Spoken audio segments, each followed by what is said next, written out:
Canto 1. In the midway of this, our mortal life, I found me in a gloomy wood, astray, gone from the path direct, and e'en to tell it were no easy task. How savage, wild that forest, how robust and rough its growth, which to remember only my dismay renews in bitterness, not far from death. Yet to discourse of what there good befell, all else will I relate discovered there. How first I entered it, I scarce can say. Such sleepy dullness in that instant weighed my senses down, and the truth path I left. But when a mountain's foot I reached, where closed the valley, that may have pierced my heart with dread, I looked aloft and saw his shoulders broad, already vested with that planet's beam, who leads all wanderers safe through every way. Then was a little respite in the fear, to the fear, that in my heart's recesses deep had lain.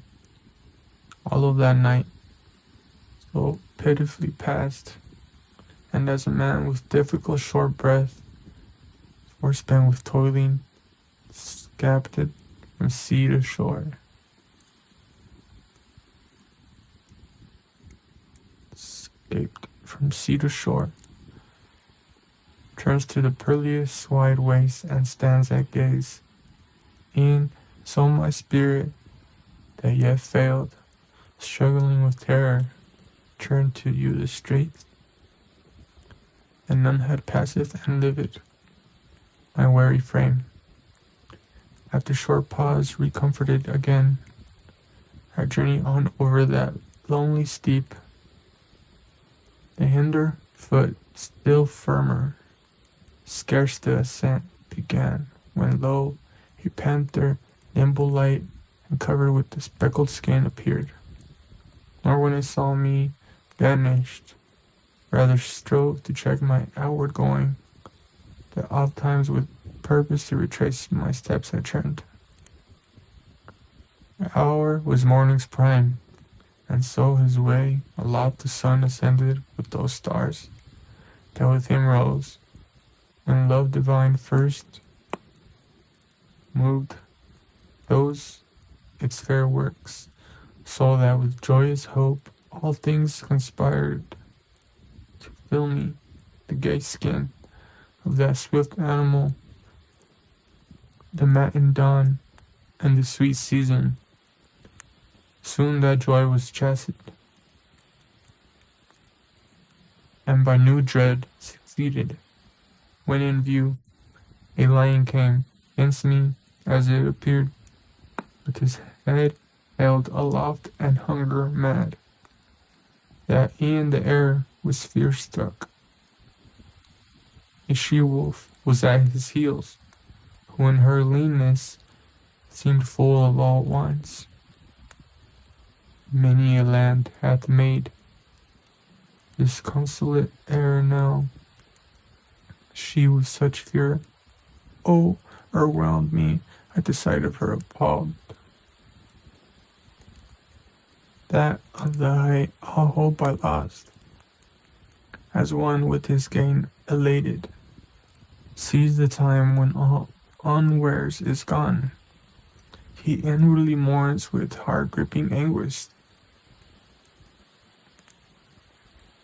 Such was I haunted by what I fell beast, by that fell beast, never at peace, who coming all o'er against me, by degrees impelled me where the sun is silent, in silence rests,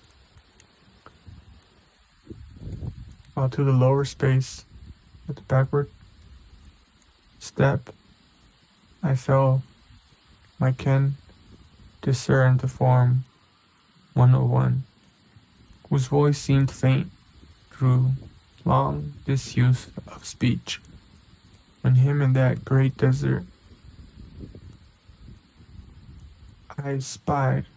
Have mercy on me, cried I aloud.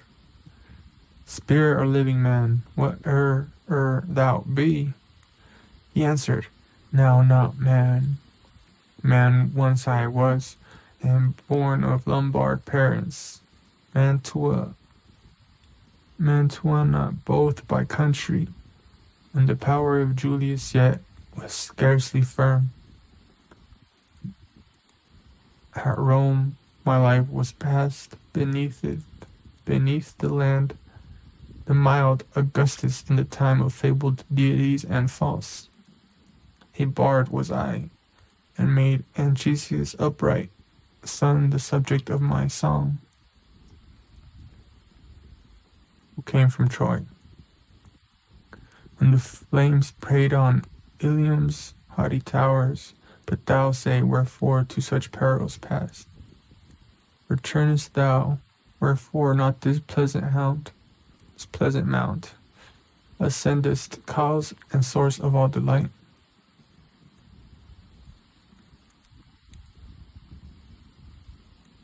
Art thou then that Virgil, that well spring, from which such copious floods of eloquence have issued?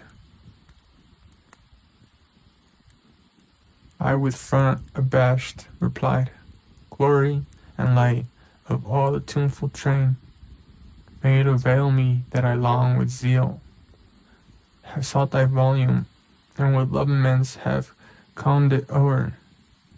My master thou and guide, thou he from whom alone I have derived that style which for its beauty into fame exalts me. See the beast for whom I fled, oh save me from her, thou illustrious sage, for every vein and pulse throughout my frame she hath made to tremble. As soon as ye say that I was weeping answered, thou must needs another way pursue.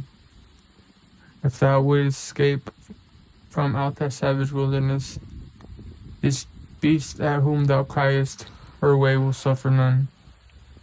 To pass and no less hindrance makes them death. So bad and so accursed in her kind, and never sated in is her ravenous will. Still after flood more craving than before. Still after food more craving than before. Too many an animal in wedlock vile. She fastens and shall yet too many more. Until that greyhound come, who shall destroy her with sharp pain. He will not life support by earth nor its base metals, but by love, wisdom, and virtue.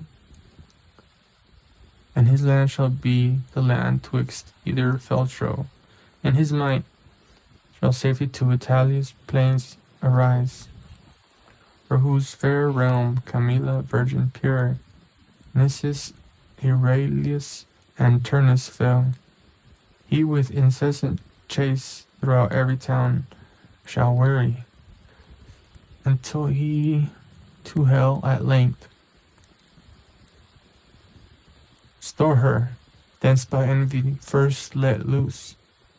I for thy profit pondering now devise, that thou mayest follow me, and I thy guide will lead thee hence through an eternal space, where thou shalt hear despairing shrieks, and see spirits of old tormented, who invoke a second death, and whose next view who dwell content in fire, or that they may hope to come, whene'er the time may be, amongst the blessed, into whose regions, if you then desire, ascend, a spirit worthier than I must lead thee, whose charge when I depart thou shalt be left. For that Almighty King who reigns above, a rebel to his law, adjudges me, and therefore hath decreed that to his city none through me should come. He is all parts hath sway, there rules, there holds his citadel and throne. O happy those whom there he chooses, whom there he chooses. I to him in few, barred by that God whom thou didst not adore, I do beseech thee, if this ill and worse I may escape, to lead me where thou saidst, that I St. Peter's gate may view, and those who art thou tellest are in such dismal plight. Onward he moved. I close his steps pursued.